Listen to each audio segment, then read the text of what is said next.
Hello, welcome back to the Redbrick Sport podcast. This is number 8. If you're wondering why you aren't listening to the sultry tones of Ollie Meek, he is unfortunately not with us this week, but he will be back next week. I'm Alex.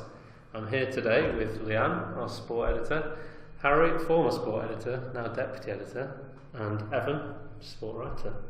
So, this week we are going to discuss the Premier League football, starting with Saturday's game. So let's talk about Spurs West Brom. Any thoughts? Drop points for Spurs when maybe the Wembley curse is still there. I think it just needs the Wembley curse. Surely it just needs they beat Madrid. Exactly, yeah. You can't sort of say that's still there. I mean, West Brom were just like... I mean, to be fair, Gary Megson back at West Brom. 13 years since he was there, so that's a nice little thing, isn't it? No, it's not. It's not that nice, but if you're a West Brom fan, maybe it's alright. I don't know. But Spurs West Brom, it's one of those games. I'm not sure there's really that much to say about it. It's one of those games that's the same every year, isn't it? Yeah, I feel like you see a Tottenham West Brom game, and no one's excited for that. It's just this. I can remember. Can you remember that season where West Brom had Steve Clarke as their manager? And it was. And I think they won 2-1 away at Spurs. Yeah. James Morrison scored a very good goal, I seem to remember. But West Brom, I'm sorry to say, they just make every fixture rather dull. Couldn't agree more. So the thing is, the pressure wasn't on them for this game. No, exactly. So. And West Brom need Villa in the Prem to make them relevant. Yeah. But what does everyone think about Alan Pardew being linked with the West Bromwich Albion job? I think he probably will take it very soon. What's everyone's thoughts on that? Well, it seemed like Allardyce was going to get West Brom. Yeah, that's a match made in heaven. Match made in heaven. Unattractive football for an unattractive team. For an attractive man, some would say.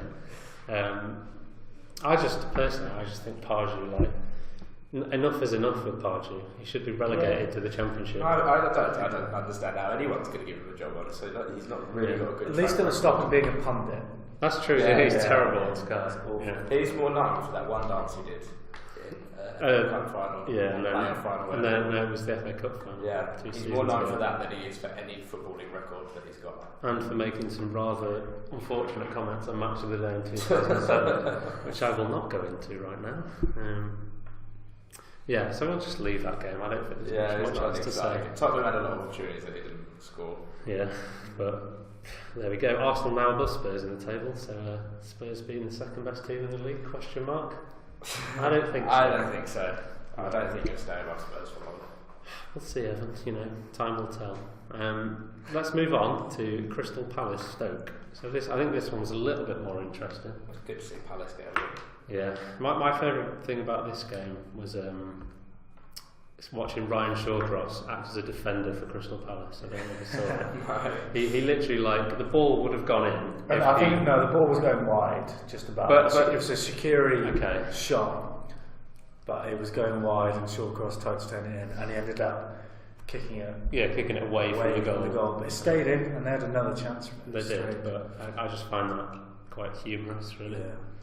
That's probably the most Ryan Shawcross thing that would happen in a match. Exactly. He's not known for his passing ability or technical ability. Obviously Stoke losing it yet again, so it's an interesting one. Will Hughes go soon? And who could Stoke really bring in now? No, they won't sack Hughes. Do you reckon? Yeah, because he's got them playing proper football. Yeah. It would be the fans would like it. It would just be a step back. Do you know what? Allardyce at Stoke. When you say Allardyce and West Brom is a good match, Allardyce at Stoke. I want to see Tony Pulis back at Stoke. If he did get sacked. I think Stoke fans have I'm mates with 2 Stoke fans, and I don't think they like Pulis back, but I think they are fed up with Hughes at the same time. So it's one of those catch-22 situations. You better staying with the manager that'll probably keep you up. But there's so little decent manager about there. That's what you just got to take a chance on English manager, as all the English managers say. Take a chance on Alan Pardew. Get Tim Sherwood back. Tim Sherwood at Stoke. Can you imagine? Ancelotti's still available. Britannia. I'm not sure Bet365 make that much money. Alan Kirbishley 33 to 1. always. But nice to see Loftus-Cheek, the new Dele Alli, getting a little. Mate, Josh Onham's the new Dele Alli. Dele Alli's not even the new Dele Alli, but he's still like young. He's not even become himself yet. You can't have a new Dele Alli. You can't have a new 22-year-old for whatever. That's true. To do away with those stereotypes. But Mamadou Sakho getting on the score sheet, which I don't like to see. Well, I do because I like Sakho. You don't? I like Sakho, but it just causes all Liverpool fans to say, "Oh, we should have kept him." Yeah. Like he scored an equaliser. He could have done that against. Anytime he scores, it's like, "Oh, he could have done that for Liverpool. He could have won us the game." We wouldn't have conceded that goal if we had Sakho in the team. To be fair, there's a good chance we would have for a lot of opportunities. Whenever Lovren steps on the pitch, we could not have conceded. But it's like it's time to move on. Like he's good at Palace. He's still a bit of a liability sometimes when he's got the ball. Yeah. The only thing that upsets me about the Sakho saga is the lack of transparency and not actually knowing what happened. Because I'm sure, like, you've got to trust Klopp and his reasons for getting rid of Sakho. But I'd say there's just no transparency in why. It would be okay if we had like decent Sakho, back four, but we don't. Was he banned for a little while? Over something. He got kicked out of pre-season or something. Yeah. Because he was being like mischievous. Yeah, he was and then he did those supplements, didn't he? He had fat burners, which weren't actually illegal. Still, but he got thrown out of the French team because of it, and then he was found not guilty. He's had a bit of a fall from grace. I still rate him though. I do. He's probably when I think about defenders, he's the most deceiving footballer. But on the ball he looks really clumsy. He is good. Last week he did a back heel in the Palace box. Just thinking like, what are you doing? To be fair, a couple of weeks ago, Ragnar Klavan let the ball run past him and did that was the best pure skill. Any centre back has ever pulled off. Mamadou Sakho's not a footballer, he's a bodybuilder or something like that. You see Chris Samba try and play football? It's literally a joke. Chris Samba, I've got a better touch than him. 8 years ago, Chris Samba was dodgy, wasn't he? Yeah. He was good, but but the thing is, he's still good because he's such a. Because he's about 8 foot. And he's just so strong. Yeah. It's like an oak tree. It's just like. That is the best analogy for Chris Samba. Yeah, he's like an oak tree. Well, he is. He's just a man mountain. Yeah. We'll talk about Villa. Yeah. Okay. Sorry. Yeah. But it does relate to. Yeah. So, anyone got any thoughts on Man United beating Brighton? I know I don't. No surprise, if they're not beating Brighton, they should be worried. The goal was very jammy. Yeah, it was. But Lewis Dunn getting in the way of something. Yeah. He does it so much. I think he's got the highest interceptions in the Prem this season. What's your opinion? How do you think Lukaku's going to fare now that Ibra's back? Yeah, interesting one. So I think it's quite interesting. To be honest, I think Lukaku just hasn't. He sort of he was very much in the first 5 games of the season. He was like, right, it's United's time now because of Lukaku. He scored 7 and 7 or something. Yeah, and then since he switched off a bit. Against Liverpool, he was rubbish. Yeah, I think that was the turning point. I think that was the turning point against Liverpool. He had nothing. That's why I think he never played well against Liverpool for Everton either, did he? No, which is ironic given that's the biggest game that Everton face. He should be up for it, but I think Ibrahimovic will play those big games now. Yeah, I wouldn't be surprised. I don't think Lukaku's got the mental strength to deal with someone like Ibrahimovic on the team. Yeah, that's a good point. He's never had any competition wherever he's played. West Brom, Everton. He had Someone to show you. He's a great player. He's got a Premier League hat-trick actually. Right. I think he's one of 3 West Brom players ever to get a Premier League hat-trick. So who's the other one? Rondon and I think Berahino might have got one. Probably. I might be completely wrong saying that. To be fair, Peter Crouch has got a number of Premier League hat-tricks, and that's not saying a lot. There we go. Mate, Peter Crouch is the best striker to ever grace the Premier League. One of. Just he definitely is. We'll never forget him. So in that sense, he'll be at Villa in January. I'd like stranger things have happened. I feel like he's a much worse version of Luca Toni, because Luca Toni was really good until he was 38 in Italy. Right. Yeah. I think he was top scorer 2 years ago, and he's now 40. So Yeah, that's a There good you go. start. But I don't think Crouch could be top scorer in the Premier League. Anyway.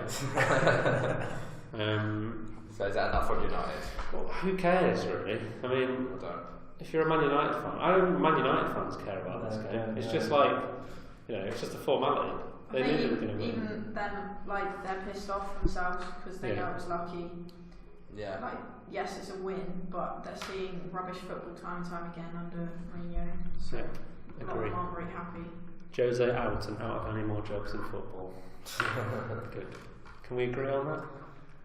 No. I don't mind. You really hate Mourinho. I just never liked Mourinho. I don't know, but it's a tough one because he's got such a proven record everywhere, but by not playing aesthetic football. Yeah. So is he right? No, it's not. It's not good. And he's a bad man, a bad person. Yeah, leave it at that. Watford Newcastle. This was a very interesting game. Watford continuing their strange rise under Marco Silva. I didn't really see it coming at all. And I think if you look at that starting 11 for Watford, on paper it should go down, but they just keep on playing so well. On paper it should go down. Gomez, Kabasele, Britos, Mariappa, that's not a good back four, is it? No. And do you know Marvin Zagala? Never. Good left wing back for them. Cleverly, Clever. really that good. Decore, good this season, hasn't been before. Will Hughes, Championship, never played any higher. Kiko Firmino. Will Hughes is one of the biggest bugbears in football. What was that? I'm just waiting for him to be good. I think he will be now. I've been promised for years that he's going to be a big player, but he's... No, I think he's firmly making his mark now. He's getting a chance, but has anyone got any thoughts on either Newcastle or Watford? Well, Newcastle are in a bit of trouble now because they've got some tough fixtures coming up. Newcastle are in a very strange I don't see them position. going down though. They've got a lot of experience. It's just for me, it's Rafa. Rafa. I know he's taken them down, but in very different circumstances. And depending on Newcastle's takeover bid thing, they're in quite a strange transition period. Yeah, getting Mike Ashley out. I don't know how that would affect the players. Yeah, well, it could happen at exactly the right time because if the ownership transition takes a month and then they're fully in place by the 1st of January, then. So what's going to happen over January? Is Mike Ashley still there in terms of transfer? I don't know. Yeah, I doubt anything because they do need to sign some players, I think. Yeah, Newcastle haven't got a good side. They've got a few decent players that are probably Premier League level. Shelby is good. Yedlin's alright. John Joe. Shout out to all the Redbrick boys out there. Matt Ritchie's alright. They've got a few good players. Gale. No, Gale's not very good. Gale's a Championship player. Kieran Clark is alright. Championship player. Yeah. I would say. I can't see Newcastle finishing top half. I said it a few weeks ago, and I think they've lost 4 in a row since. So there is some, including Bournemouth and Watford at home. Yeah, so some definite upgrades needed in that side. Yeah, very much so. But Watford, did you see the amount that was on the table from Everton for Marco Silva? He's a really good manager. 25 million for a manager. So will we see a new age of football where there's that happened before. Andrew Villas-Boas didn't it 13 mil when he went to Chelsea. That's true. Yeah. But then maybe that was an advert to not do that, not pursue that. Well, AVB's been linked with the Everton job. Really? In the past 24 hours, I've seen that. I'd quite like to see him back in the Prem, to be honest. I'd like to see him as a Liverpool fan. Back in the Prem, just because I think that's a short 6 points a season, isn't it? Yeah. If you're going up against an AVB side, you've got nothing to worry about. We'll not discuss that now. It's very hypothetical, but I'm a big fan of Andre Villas-Boas. But because he's got potential. I think it's he's 39 now, and he's managed in football for 8 years. So, but I think he's currently managing in China. So I think that says perhaps quite a bit about his ambition. Manager. Yeah, so who knows? But Watford really good. Marco Silva seems to be the biggest revelation and the most sort of stupid Paul Merson comment that he ever made. I think that one's come up to bite. What was Paul Merson? Well, he just moaned about who is this Marco Silva bloke? He's never stepped foot in English football. Why aren't we giving it to Pardew or If anyone else had said that, you'd have been like, "Oh, what an idiot!" But it's Paul Merson who gets away with comments like that week in, week out. He's like the Donald Trump of football punditry. Yeah, essentially. Yeah, no, that's a very good comparison, but without the substantial power. I think Paul Merson has the ability to make any change in football, and that's how it should remain. Yeah. Thing is, Marco Silva's not had to do it under pressure yet, because if you're Watford and you're doing really well in the league like they are, no one expects it, so you go into every game, there's no pressure on you. Underdog factor. Yeah, I think you're right, maybe come January or something when people expect it a bit more, maybe once we're halfway through the season and they're still top half, maybe pushing top 6. Yeah. I think you're right. Still, it's like, considering where they are on the table for their team, as you said, it's crazy what he's doing. I can't see Newcastle going down. No, I just think they'll finish. They'll probably stay about where they are, 14th, and just consolidate from there. So, I mean, we could talk about Swansea, Bournemouth, but if we didn't want to talk about Man United, Brighton, why on earth we want to talk about Swansea, Bournemouth? So we'll leave that. Uninspiring. Yeah, very uninspiring. Swansea are going down. That's my only observation from that one. Interesting. They are. Wilfred Boney, not good enough. Tammy Abraham, too young. Although the rest of the team isn't up to it. Good keeper. Good keeper won't keep you up. Simple. But we'll leave that for now. We will now talk about Liverpool-Chelsea. So big game. Obviously we've got 2 Liverpool fans, Leon and Evan here. Leon, first, what did you make of the game? Well, the team selection was quite strange. Like, obviously, we don't know if Mane has an injury, but he didn't start. And then we had Milner in midfield instead of Wijnaldum. Then we had, I'm trying to think now, who else? Sturridge on instead of Firmino. So it was all just a bit, no one expected it to happen. Weathercock thought with Chamberlain, Sturridge and Salah, they'd have more like impetus to try and attack Chelsea. Counter-attacking. I don't know, but because obviously Chamberlain could have gone there in the summer. Sturridge was there, Salah was there.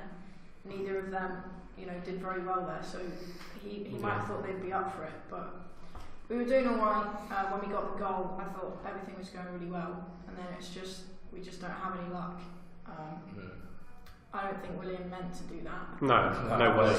People have blamed Mignolet, but I think he's slightly off his line, and he should maybe do better. He's expecting William to play into the far post. Yeah. So it's one of those. We were talking about this when you were training me. I was training about how like goalkeepers sometimes try and take a risk and predict a cross, and then you come and collect it and it looks really good, but there are occasions where you are caught out, like that example there. But I think you just compare it to think about who, if he was in goal, he would have saved it. So I always say De Gea, but you could say it on every shot. But like Danny Ward, maybe. Forster's saving that, Butland's saving that. Forster's 6'7", so he's got distinct advantages. Anything's going into the room of the net. I don't know. He did well in the first half, Mignolet, so. I thought Liverpool were a much better side in this game. I just think they just were better. I weirdly predicted Liverpool, regardless of seeing the lineup. I thought they were doing 2-0. And I think that Chelsea did have quite a few, they had quite a lot of good chances in the second half. But regardless, Liverpool. They did defend well, Chelsea, though. Yeah. But going forward, I didn't think they were that good. They didn't really they weren't dominant. Hazard produced a few moments where. Kante and Drinkwater back in the same midfield. What does everyone think about that? I thought Drinkwater was quite good actually. Got forward quite well, but just one I don't see any need for it. No, I think it's just a sort of thing like Chelsea's now got an Englishman in the midfield sort of thing. But wasn't Drinkwater the one who pulled down Coutinho in the box? Could have been a penalty. Yeah, on the edge of the box. So debatable. Again, we don't get the luck, whereas Man U grind out a 1-0 against Brighton when they could have lost. I think we need another mention of Mr. Mohamed Salah. Just incredible. Crazy. His movement for that ball could have gone anywhere and he would have got it and he would have put it in. He just seems to be like, I think, has he not got the best start like in terms of goals out of any Liverpool player? Yeah, even more than Torres and Robbie Fowler. Yeah, Robbie Fowler. I was going to say Fowler. Yeah, I think it's very strange because he doesn't play like a goal scorer. No. Like the way Torres used to play, where he'd be right on the last defender, he'd take a man on and score some ridiculous goals. Yeah. Salah's not doing that, but he's still getting goals week in, week out. It surprises me. I thought I could have easily seen Salah come back to the Prem and kind of flounder. Yeah. No one expected him to do that well. No, I mean he scored 15 goals in Serie A last year, which is good, but no one would see that translated into. He scored 15 now, and it's November. Yeah, so more than Coutinho scored last season. Yeah, it's more than Mane scored last season. Does Coutinho ever scored more than 10 this season? He was 14 last season. Yeah, I mean he had an injury for 6 weeks or so. But it's his movement. And I still think that people aren't gauging him. He's still going unnoticed. Like people aren't picking him up. Yeah, it's a weird one. Was his celebration? Was it because of the Egyptian thing? Because at first I thought it was because of formerly playing for Chelsea, and I was like, that wouldn't make any sense. No, you've got to go mad if that's the case. Yeah, they didn't treat him very well. No, Mourinho. Back to Mourinho. Made him cry. Mourinho makes everyone cry. It doesn't make me cry, it just makes me angry. It just makes me clench my fist. If we can hold on to Salah for the next couple of seasons and build on that. And then you can sell him to Barcelona. Give him a new contract already. Yeah, I would agree. Give him a new contract already. We did it. Come on. You can't do that. I want to give Coutinho a new contract, Firmino a new contract, Mane a new contract, and Salah. Emre Can, do you want to give him a new contract? Yeah, but we won't. He can't. He's already agreed a pre-contract with Juventus. Juventus. He's not actually agreed a pre-contract. His head's already gone. Oh, his head's been gone for the beginning of this season. He's been a different player. Yeah, but it's a shame. Salah's on course for 30, 40 goals, I reckon. I don't see him getting 40. I don't know. He could get 30 goals this season. He'd be the first in Suarez. Yeah, even 20 for a player first season back in the Premier League. But he's not even a number 9, is he? He's got big shoes to fill. It's obviously the two former prolific Egyptians in the Prem were Mido and Amir Zaki. You can remember Amir Zaki. He scored at overhead against Liverpool, didn't he? He did. Yeah, he nearly went to Liverpool. Mido scored a couple against us, I think. You're forgetting one other Egyptian. Al Mohammedi. Yeah, but he's a right wing back. He's not. I don't know if he was a right wing back. I think he just played where he fancied. He played up front for Villa. He came on for the last couple of minutes against Sunderland, and Bruce put him up front. Most Bruce. Total football, that is, from Steve Bruce. He definitely knows about that. Yeah. So Steve Bruce thinks Total Football is a magazine that sold up for 2 weeks. There's no way he knows actually what it is. Anyway, we'll take a break there. So we'll come back in a minute with Sunday's games. Hello, we're back. So now let's talk about the Sunday games. So first we'll do them in sort of vague chronological order. Southampton-Everton. This game was 4-1. So to Southampton. So what's everyone's thoughts on this game?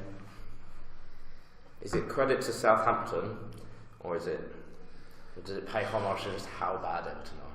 How bad Everton? I don't know if anyone saw, but there was a picture of the Everton back line. Yes. It looked like a rugby game. Rugby formation, yeah. Just no hope for Everton, really. So I mean, I can't understand it. I think just they've got like a decent players. Their squad isn't very good. But certain Everton fans believe that they have the best squad in the league. Do they now? Surely they can't think that now. No, of course not. With Aaron Lennon starting right midfield, you can't think you've got the best squad in the Premier League. And like Morales is an alright player, but you could argue them thinking their defence is one of the best on paper. That's almost plausible. With Ashley Williams in your defence. No, but he retired. The shovel-footed man that he is. Harry won't have that. See, Ashley Williams is a national hero, even though he was born in No, but okay. London. Do you know he learned Spanish when Mitchell joined? to help Mitchell Really? adapt to the team. Yeah, Wow, that's quite he's done it, and he did it. Was it Pablo Hernandez as well? Yeah. Help Best the play Spanish. to Ashley Williams. Yeah, He's gone up in my estimation. That's the only time you can say fair play to Ashley Williams. Never in an actual footballing. Apart from equalising Wales versus Belgium. I can think of another example when he made Alex Ferguson the angriest man to ever exist. With the whole, you could have killed him. Could have killed him. Outburst. That was rather fun. Jeez. Perhaps you could put Everton's demise in this game down to the absence of Oumar Niasse, who has such an effect on the team that when he leaves, he They concede forwards. yeah. Three. I mean, he's a defender, he's a midfielder, he's an attacker. Now he's got his locker. He's got a locker, you know. He can. I hope he's got a lock for his locker. Otherwise, someone, Leighton Baines, is going to nick his stuff. Jesus. You know. Why is that? Leighton Baines, dodgy character. Oh, Jesus. Yeah. So, have we really got anything else to say about this game? I want to know what the issue is at Everton. Yeah, I think it's a lack of structural cohesion. Yeah, I would agree. It's got to be a structural issue because the players they've got and the money they've spent. Yeah. Admittedly, the money they've spent does not line up with the players that they spent it on. No, but that's the transfer market. 30 million for Jordan Pickford. Yeah. Well, I think Pickford's not the one you should talk about. I think Sigurdsson. You're spending basically 45 million on 2 good seasons, if that, really, for him. Yeah, well, exposure. You look when he went to Tottenham, he didn't really do anything. No. He's made for Swansea. Yeah. So he's incredible for Swansea, but it's one of those where you're the big fish. Yeah, the talisman of that side. Yeah, same thing happened with. I know I relate everything to Villa, but this does apply. Same with Benteke being the talisman at Villa. That goes to Liverpool, not being the big fish. Big fish Benteke. Big fish Benteke. Yeah, good name. Big Ben. I think Everton's issues basically come down to they got in. I think they got in. I don't know if it was last summer. They got in the guy who was director of Leicester's transfer policy the season after they won the league, Steve Walsh, and I think he's been made like director of football or director of recruitment. And obviously you've got Farhad Moshiri, the owner, and then Bill Kenwright, who is like the sort of, he's still involved in the sale, but he's still executive. In decision making, and I think what they've done is there's been like a sort of a lack of cohesion between. They did sign a lease for a new stadium this weekend. Yeah, they did. That's quite interesting. But how many times have we seen Everton doing something like? I think that they've had like both Everton and Liverpool have had like buyout deals on Stanley Park and things like that. Like, I think that's very much it was sort of a scapegoat. Yeah. In a way, in that if they got that sign that week, it's something to take the attention of how bad they are. Yeah, it's very easy for the board to make that decision, get a deal done. But do Everton fans want a new stadium? Surely not. I don't know. I mean, they're not going to fill a new stadium if they keep playing like this. But I don't know, because their new stadium is only going to be about 12,000 more than Goodison anyway. They should just update 45. Was it 40? Yes, I think so. About 38, 40 odd. Yeah, so it's not much smaller than what Anfield was before the new stand. They should just rebuild one of the stands to make it bigger. Yeah, like they did at Anfield. They still do have wooden seats at Goodison. I know, I was going to say that. I've never been to Goodison. I've heard the seats are pretty, but you can surely just update. My abiding memory of Goodison Park is that I was sat on a seat and it was such a badly installed seat. I felt like I was going to fall off the stadium. Fall off the stadium. You know, have you ever sat at the top tier of Wembley? Yeah. You feel like you're going to fall off the stadium. You feel like if you go if you jump forward, you're like, that's it, and you're gone. You're like in the centre. Yeah, I don't think it's the most pressing thing though. It seems like if you look at the Europa League game, there was like 17,000 attendance, including away fans. And they're supposed to be a people's club, so it's like even the players were looking around like, where is everyone? Yeah. So it's just there's a disconnection between the fans and the players, between the manager. They're not I don't think Wayne Rooney really fits as a permanent striker either. No, it's too slow. I don't think the lack of the attendance was the big problem in the Europa League game. It was probably the 5 they conceded against a very average Italian side. Yeah. I've got to say, Atlanta finished 4th last season. That's quite good. I mean, they finished. Everton should still beat them. They should. I wouldn't say they should beat them. They should definitely give them a game. But in context, Atalanta's last 3 goals were scored in the 85th onwards. So I think that perhaps gives you a skewed sort of image of the game, even though you've still got to not concede those 3 goals. Like, you know, it wasn't a 5-1 game. So I think that's enough chat on Southampton. I mean, Southampton getting quite a nice boost. Some goals because they were not scoring goals. That was their problem. So to get 4s, I like Charlie Austin. I like to see him score. Charlie Austin, like a sort of old style striker, isn't he? Yeah, bashes a penalty down the middle if he gets one in the worst technique. He's the typical like old style footballer. I would not be surprised if I saw Charlie Austin driving like a K8 or something like that. Or eating a roast dinner and having a pint after a match. Or even before a match. We'll move on to Burnley Arsenal. So firstly, before I talk about this game, does anyone have any same old story? To say? It's happened like 5 seasons in a row now. Yeah, very strange. I think Burnley is like really the only club that we've had any luck against in the last year, consistently. It's the only club that, like, weird to say, but Arsenal are Burnley's bogey team. I didn't see the game. Did Arsenal actually deserve to win the game? I've watched it, no, but I think apparently on balance, obviously, Burnley are doing well this season, but Arsenal obviously had much more possession of the ball. Arsenal had 63.7%. It's how Burnley pick up their wins though. Yeah, playing that sort of game, dominating any matches. Yeah. I mean, I'm looking at the stats now. Arsenal only had 2 shots on target, so you could perhaps say 17 shots, 2 shots on target is woeful. Who started? Did Lacazette start?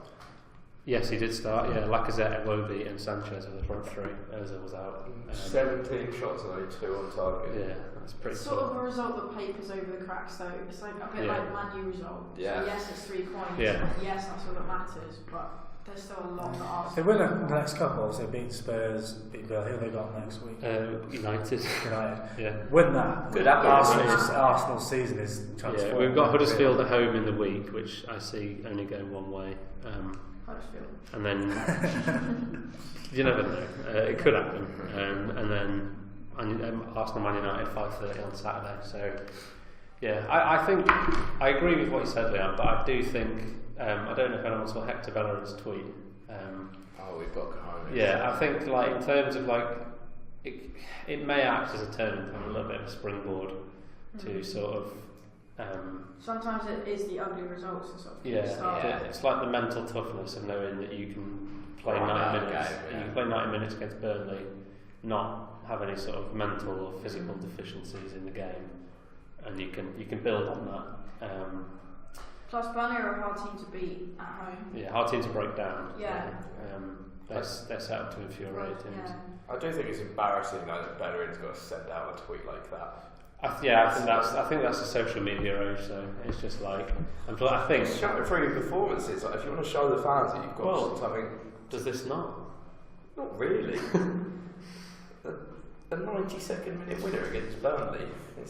Burnley are a good team. We were on the same points before yesterday. We were only 1 point above them. Yeah, so I don't think it's that embarrassing. I'm quite happy. Obviously, I'm happy with the result.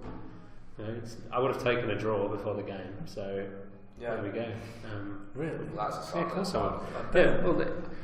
Because Burnley at home were just a good team. They set up well and they infuriate teams. And I don't know. I don't think it's particularly embarrassing to say that I would have taken a point. Last season, many teams should have taken a point and they didn't get one. They're another side who've got a lot of championship quality players. They have. And they're outperforming. Yeah. Did you know that Nick Pope, according to WhoScored.com, is the best player, the best goalkeeper in Europe this season? Stats. In terms of saves and stuff, in terms of how many shots he's had to face, he's like 88% of his saves. I'm going to change my team in a year's ago. If you look at how many goals Arsenal conceded, though, I think 16. That's quite a lot. In comparison to Chelsea, Man U, Man City, Tottenham. It's only 2 less than Liverpool. Man City doesn't count. So, They're incredible this year. they've still got quite a lot of work to do to be where they want to be. Yeah, I agree with that, but I do think I think it's a better situation than I thought it was going to be. After the Spurs game and after this game, I thought we easily could have lost both. So saying that the fact that we've won both is only a positive. Last game Sunday, Huddersfield Man City. Another win for City. I mean, it's kind of getting a bit boring, and like when you see I don't know, has anyone seen the City fans? Yeah, Yeah, definitely no not City fans. But did anyone see the Sterling goal? No, It's very, very lucky. Like I don't think he really intends for it to go in. Sterling's a very good player this year. He is. Yeah, he's a Is he their top scorer? Sure he is. what City's? Yeah. Yeah, he's City's top scorer. I think he's got 9 Premier League goals. He's done very well, but it's always like he should get the credit for his movement rather than his finishing. Yeah. So like he's always in the right place, Like which Samba, is isn't good. it? But his finishing isn't very good at all. No, it's not. So, But he's so electric. yeah, he's always in the right areas Yeah. to get away with it. And it's weird because I wouldn't have said like when he was at Liverpool, his main attribute wasn't scoring goals, and he was actually really bad at scoring goals. Like, he never. I mean, I remember him playing against playing for Rodgers, and he was playing that attacking midfield position, which is probably one of the weirdest things to happen in football because he doesn't have the ability. One of the weirdest things to happen in football, but not one of the weirdest things that Brendan Rodgers tried. Right. The weirdest thing, I don't know if any of you have come across this week. It's come up as an advert on a few YouTube videos that I've watched, but it's the Celtic team on a plane, and they are the cabin crew giving out like snacks and stuff. Scott Sinclair shared it on Instagram. And really it strange. came up. I was watching a YouTube video this morning. It came up as an advert. It's it's very strange. Only Celtic. It's could weird get how that. like it assumes you know what's going on. Yeah, exactly. Yeah, there's so many people that would watch that. I still don't understand what. I have no idea. Like you've got like Brendan Rodgers giving out like biscuits to someone. Like, And Scott Sinclair's doing the I don't know, announce instructions. something. Yeah, the exits are. Yeah. I'd imagine that was Brendan Rodgers' idea. Yeah, Yeah, like like the weird things he would come out with. he's paid like YouTube to put. He's paid Google to put that on sites. Yeah, It's that's nothing to. He's not advertising anything. That's just their like. That's a warm up. He's just advertising himself. Yeah. Yeah. I know that was a little bit of a like tangent to that, but yeah, Huddersfield with another unfortunate loss. I mean, I don't think you can blame Huddersfield. They played quite well, to be honest. Yeah. But City's 37 points in 13 games or something. I think Yeah. that's record. So Yeah, they're it's the best start definitely- to a season they're of any definitely team. going to win the league. for me. Huddersfield had 20.5% of possession. Are they? Wonder if City's that's- still unbeaten. Am I right? They are, yeah. Yeah. 12 wins, 1 draw. Do you reckon? Well, who was that one draw against? Everton, of all teams. Yeah, but that was early on in the season. How weird does that look in context now? Very, very strange. I remember watching that game with the Wayne Rooney guy. Yeah, the Wayne Rooney. Yeah, they wouldn't That have was, won, a, didn't they? that was a really good game. It was a good game. Probably one of the Yeah, best it was games. 7 games this Walker season. sent off. Yeah. I remember everyone was like, oh, actually, maybe City haven't got it this year. Yeah, but they've proved everyone wrong so far. 34 goal difference as well. That's 13 games. madness. Yeah. To put that into context. That's unprecedented, surely. I think they probably. Surely they'll break the Premier League goal scoring record this season. They have to. Just to put it into context, Watford, who we've been Yeah. applauding, Yeah. have got a goal difference of +1. So You always find that, wasn't it? City's goal difference is 33 better than Watford. Yeah. I think Spurs finished 5th. Huddersfield is -10. Yeah. That's strange. You often get teams that will just take a few beatings and that. Yeah, Spurs. I seem to remember Spurs finishing 5th or 6th. To be fair, Watford lost 6-0, didn't they, to City? 2-6, So that's yeah. not, So so that's not helpful. that's You a could- contributing factor. You could put, I reckon you could win a bet this year on Liverpool having a minus goal difference. Wow, interesting. Just Maybe. not with Samba. +7. Well, we'll get back to that in the last stage of this season, and we'll see. You should place the bet. Place £2 on it. Just a couple of quid, and we'll see how it goes. We don't condone betting or. Always bet responsibly. Gamble aware. Yeah, gambleaware.co.uk. We're going to take another break, and then we'll be back with a few championship stuff and some European talk. Working, good. Hello, we are back, and we're going to now talk about the Championship. So, Mr. Harry Wilkinson, Hello, yes. Aston Villa. So Good team. Aston Villa have had 2 games that we can talk about. Well, played 3 in 1 week, 9 points. Yeah, so very well done to Villa there. They are fighting their way back up the table after a horrific start. We just need Sheffield United, Cardiff, Wolves start losing, and then we're good. Well, I think Wolves. I'm not saying they're out of sight, but I think the quality of play is. I think Wolves will win the league, but we only need Sheffield United or Cardiff, or any one of them to run out of steam. Well, really. I think it's quite a good position. The fact that the 2 teams that are above Villa in the league, apart from Wolves, are actually like. There's not like a lot. So like Sheffield United got promoted last season. Yeah, exactly. Cardiff were shocking last season. And Sheffield United drew against Blues on Saturday as well. They did. Blues did us a massive favour there. They also lost 5-4 to Fulham in the week with perhaps the best teenager at anything ever, Ryan Sesson, scoring a hat-trick, which was just... How old is he? 17. And he can't... I mean, I found a list of things he couldn't do on Twitter, and I bet he didn't need 280 characters for it. No, he didn't. He's just what a player. He's not a left back, I'll tell you that. He's England's answer to Gareth Bale. There you go. That's my big step. It's just true. Yeah. It's just Albert Dome was playing ridiculously. Yeah, he scored scoring all of your goals. Yeah, well, he scored 10 now in the league, which is actually more than Birmingham City have all season. Is that true? They've scored 9 goals all season, and Albert Dome has scored 10. Yeah, that is really which is incredible. We thought Terry getting injured would completely hinder our chances. People wrote us off then, but Chris Samba has stepped in with his size 20 boots and is doing the job well. He can't play football at all, but if the ball's in the air, he will win it. I reckon he's won about 99.8% of any battle he's been in.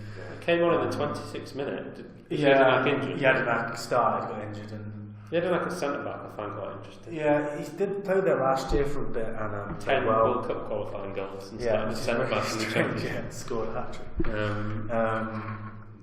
Very Snodgrass has been good as well, which might interest. Codger's out at the moment as well. Codger got a slight injury against Blues with his ankle, but he went on international duty anyway, and then first training session sounds like he's out for about 3 months. Yeah, it's a shame. Yeah, Josh Onimer, the guy on from Spurs, looks a player. Didn't look good against Blues, I will say that. Yeah, he didn't play against Blues, but that's his one bad performance recently. Yeah.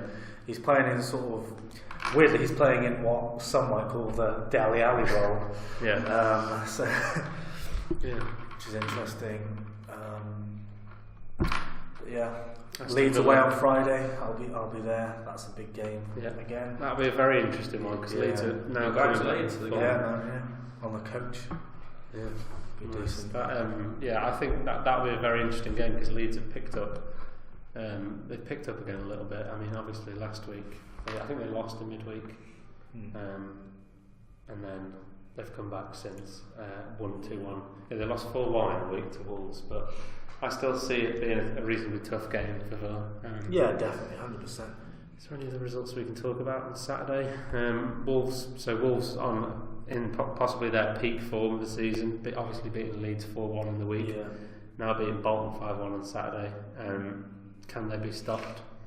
I don't think so. Well, no. I think their calibre of player is too good. Yeah, it's they've got. I would say you could put that team in the Premier League and it would probably finish. I would say they need to calm down. Some of the activity on Twitter from Wolves fans is pretty laughable. Like they're saying they're going to win the Champions League and stuff. And is it Hayden? It might be Hayden. Yeah, it's like they need to calm down a little bit. It's like you're probably going to win the league, but.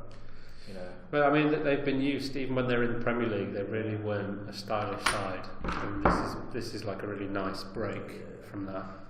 And I genuinely, I don't think they'll get in the Champions League, obviously. I don't think they're going to reach those dizzy heights anytime soon. But I think the structure they've got in place, they've got Nuno, who's basically he's managed He's managed. I can't remember. Porto? Yeah, I think he's managed Porto. He's managed Valencia. Like the way he manages as well in terms of like press conferences and stuff is quite good, especially it's like interesting. as we were saying before with social media, like the way Yeah. he just takes himself away from it is quite good. Yeah. But Yeah, I think they'll get promoted. I don't think. Yeah. I think it's one of those they'll win things. the league, I think. But But it's a long old season. if they the don't, Championship. then I think they're going to have a lot of Premier League clubs trying to pinch their players. Yeah. Well, I mean, a lot of them are on loan, aren't they? But Liverpool have a Championship player. Helder Costa, I can see that one. Yeah. Ruben Neves. Yeah. Well, we've been linked with Ruben Yeah. Neves for Or years. what about Barry Douglas to sort out your left back issue? We don't have a left back issue. Oh yeah, sorry, Alberto Moreno, of course. How could I forget? We have Spain's number one left back and Scotland's number one left back. I think you'll find Kieran Tierney is Scotland's number one left back, but anyway. And Barry Douglas is probably a little bit better than I've Andy really never Robertson. seen Andy Robertson play. He's alright, anyway. He's an average player. Yeah. We'll leave the English football discussion there. We'll move on to possibly the most interesting game in Europe this weekend. Borussia Dortmund 4, Schalke 4. Very weird game. I think Dortmund scored all of their goals in a 12-minute Yeah. period. And Bamian got sent off, didn't he? he did, yeah. Naughty yellows, Pierre. I mean, like, Dortmund showing signs of weakness. They've now fallen out of the Champions League places in the Bundesliga.